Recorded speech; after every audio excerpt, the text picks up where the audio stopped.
Maintenance అన్నది both sides important అండి.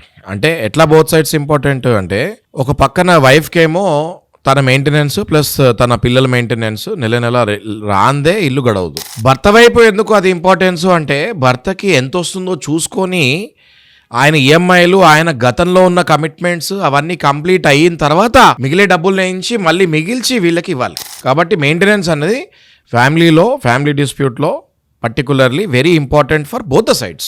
మనం ఒక సైడ్ తీసుకొని మాట్లాడటానికి ఉండదు నాగరాజు యాజ్ ఎ అడ్వకేట్. ఎందుకంటే భార్యకి ఎంత ఇంపార్టెంటో మెయింటెనెన్స్, ఆ భర్తకు కూడా అంతే ఇంపార్టెంట్. ఎందుకంటే ఆయన ఎక్కడి నుంచి తెచ్చిస్తాడు. ఈ ఇటీవల కాలంలో మీరు కనుక చూస్తే చాలా కోర్ట్స్లో మనం చూస్తాం కూడా జరిగింది, యూట్యూబ్లలో కూడా చూస్తాం జరిగింది, ఎన్నో రీల్స్లో భార్యలు లక్షల రూపాయలు మెయింటెనెన్స్ అడుగుతున్నారు. అది ఎలా ఇస్తారండి భర్తలు? Rajneesh, impossible sir. అది భార్యకి మెయింటెనెన్స్ అడిగే హక్కు ఉంది, కానీ ఎంత పడితే అంత అడిగే హక్కు లేదు. కోర్ట్స్ ఇవ్వవు కూడా.